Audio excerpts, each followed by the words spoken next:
today is one that I'm honestly particularly excited to talk about a little bit. I was just going to say, this might be one of my favorite. We might cry today on this episode. It might be a little more lengthy, I might add, than our average. It might, but we're gonna try. We're gonna try and pack it into our allotted time that we give. But today is about finding your purpose, right? And I think this is.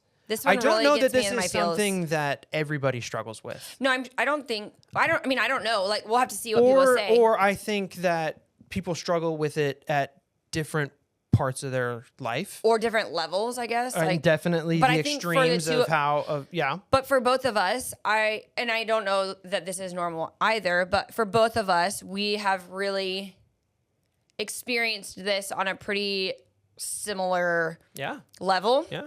Pretty deep, I think, but in different aspects of it. Yeah, so and we'll have a good perspective I think here. any one particular person can experience this differently because there's so many aspects of purpose, right? Definitely. Like, you can think about like, what's my purpose, in a particular environment, right?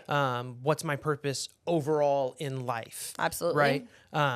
And kind of depending on what avenue you're trying to uncover or unfold or whatever, I think there's levels to difficulty to identifying and figuring out what that purpose is. I mean, for me, I think having a purpose is honestly, it's really essential to understanding where you're going. It's right? clarity. Yes. Yeah. 100%. And this is probably the biggest thing that I struggle with, and I struggle with it from the standpoint of work more than anything else, right?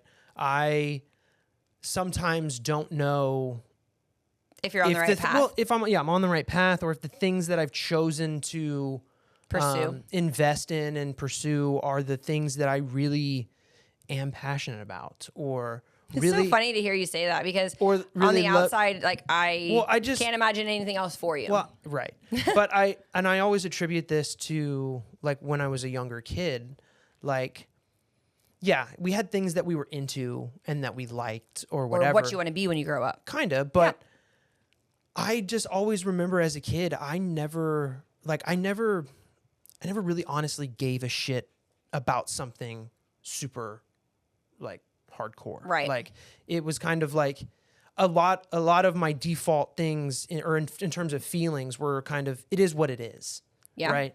And I think that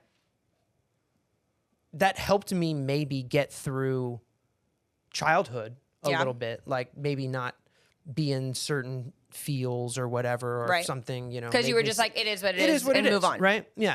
I'm the exact opposite. But I think that has severely affected my young adult life in going big, in knowing that there has to be a purpose, there has to be a reason. Yeah. But I have no idea what it is. Right. Right. And it's scary. It's like very scary. I always attribute it to like a fog in front of me that I can't see through. Like a constant fog. All the time. You can't ever get out. Like it's like the fog is like getting closer to me. Because they always say, like, I think the Brendan Bouchard in the Growth Day, like and I've heard this from other people too, but it's like they say, like, can you see the next step in front of you? We've discussed this a lot just too. Just take that step. And sometimes it's like I look down and it's like I can't even see my feet.